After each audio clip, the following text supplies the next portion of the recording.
B pharmacy की course की full detail. तो ये एक बैचलर डिग्री कोर्स होता है 4 ईयर का। और इसमें अपने सेमेस्टर की बात करें तो 8 सेमेस्टर होते हैं। 1 ईयर में आपको 2 सेमेस्टर देखने को मिलते हैं इसमें। और ये 4 ईयर का एक बैचलर डिग्री कोर्स है। तो ये अपन बात करें बी फार्मा फर्स्ट सेमेस्टर की, तो इसमें अपन आज बात करने वाले हैं यहाँ पर इसके सब्जेक्ट्स, देन इसका एग्ज़ाम पैटर्न, देन इसके जॉब्स अपॉर्चुनिटी की बी फार्मा के बाद आप कौन सी जॉब्स कर सकते हो।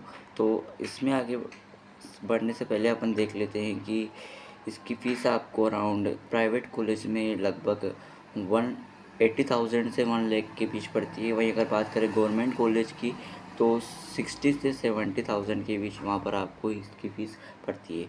तो अपन बात कर लेते हैं यहाँ पर अब इसके सब्जेक्ट्स की।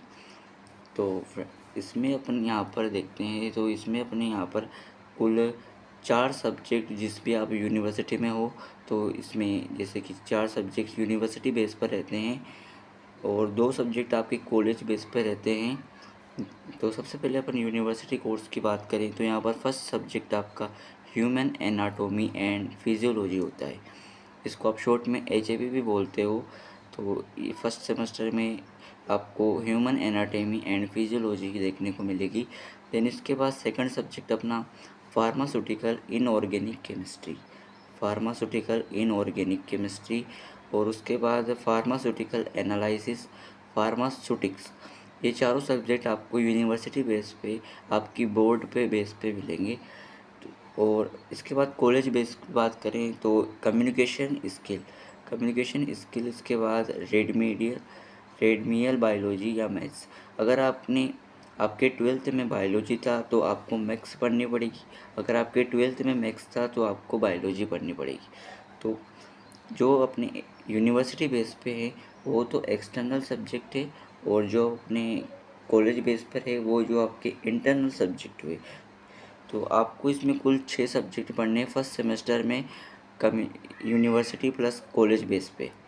इसके बाद अपन बात कर लेते हैं कि ह्यूमन एनाटॉमी एंड फिजियोलॉजी।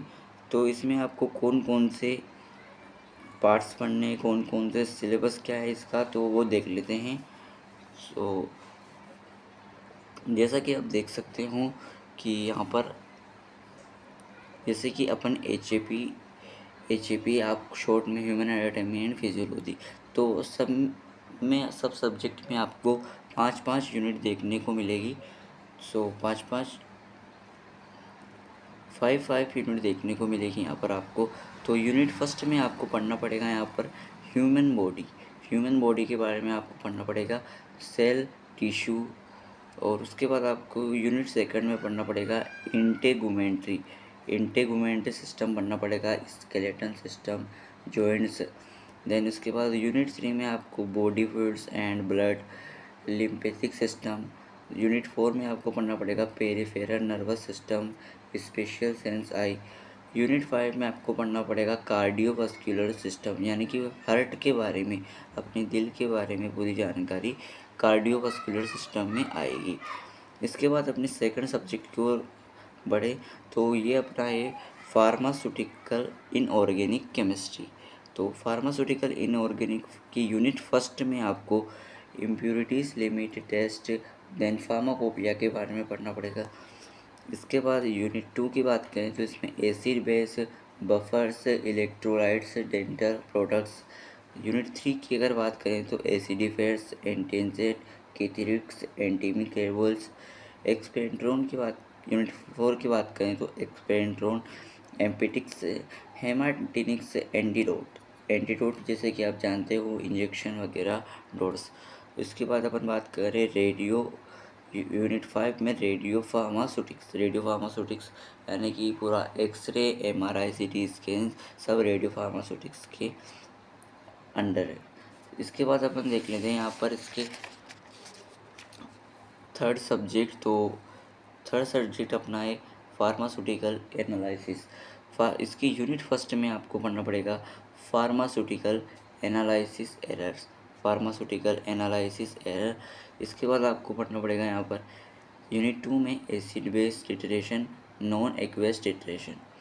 इसके बाद यूनिट 3 की बात करें तो इसमें precipitation titration, complexometric titration.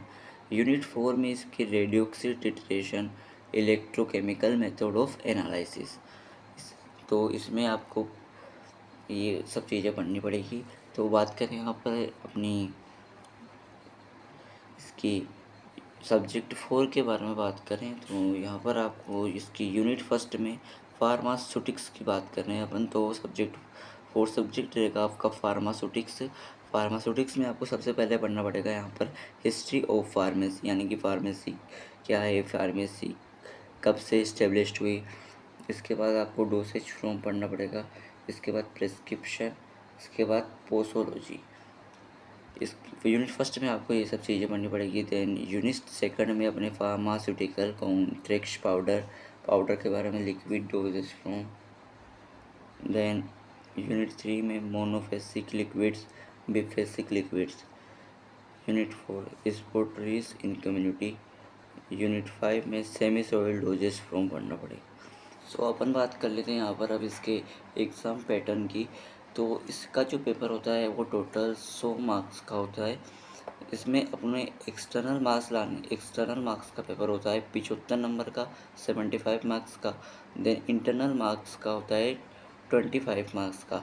तो जो एक्सटर्नल मार्क्स है जो आपकी यूनिवर्सिटी बेस पे है, तो यूनिवर्सिटी का आपका पेपर ओनली 75 नंबर का रहेगा।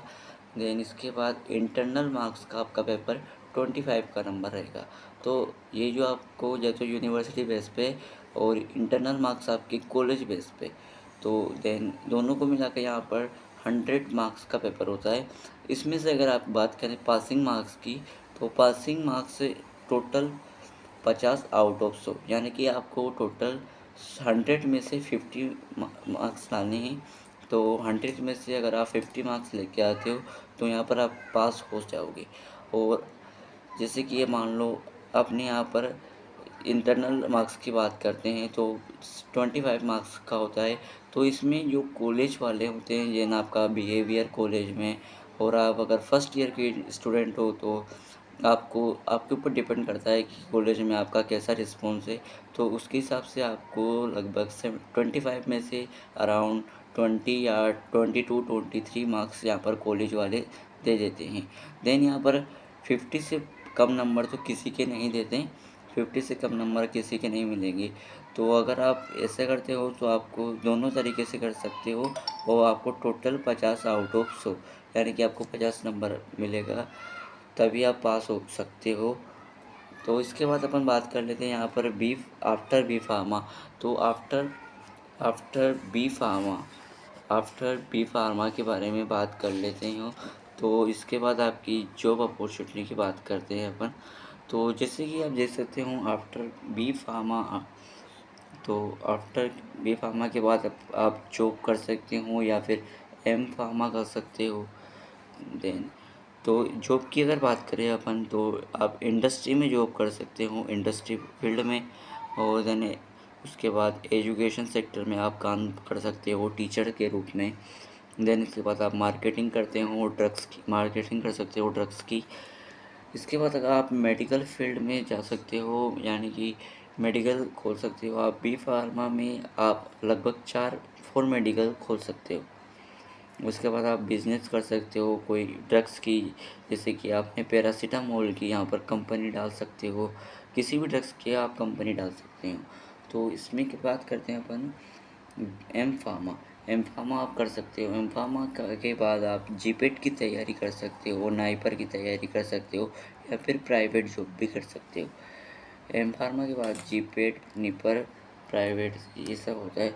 तो ये कुछ इसकी जॉब अपॉर्चुनिटी और एम फार्मा। इसके बाद जॉब और भी है, जैसे कि drug inspector, railway pharmacist, hospital pharmacist. तो ये सब आप इसमें जॉब्स अप्रोच कर सकते हो। सो आज की इस वीडियो में बस इतना ही। मिलते हैं जल्दी अगली वीडियो में।